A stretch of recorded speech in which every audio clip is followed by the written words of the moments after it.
Paul Gorman with the Lynch Van Otterloo YMCA was already familiar with Groom Construction's team and their attention to detail, so when it came time to build a new facility, they looked no further than Groom Construction.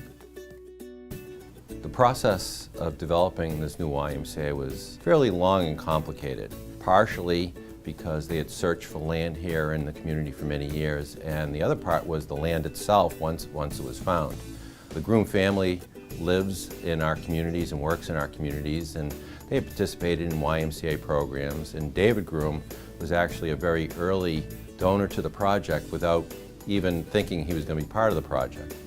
So as we began to interview many construction companies, and Groom was one of the finalists, they had to come to us with a good understanding of site development. This site was 25 feet higher. We lopped 25 feet off the top of the hill. We're one of the highest points here in Marblehead and Swampscott, and it was a construction landfill. This building is a 90,000 square foot building. Half of it is on piles hanging off the back edge, and the other half is on ledge. So it was a complicated project, and their knowing the property and understanding that, and they're willing to work, convinced us that they were the right group.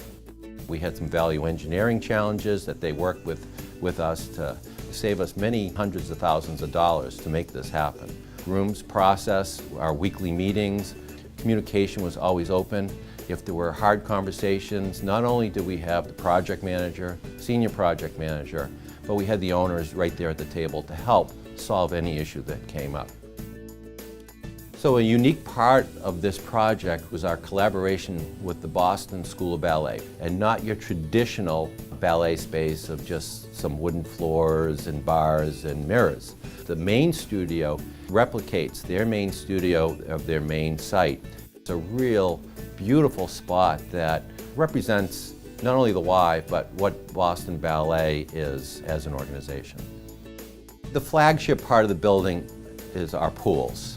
To spend the extra time, the engineering, working with the engineers and the architects and Groom to make sure it's the highlight for our membership here, both for the children and for adults. This is an important community asset, so everyone knows who built it, that it's the YMCA, and it's important to the community.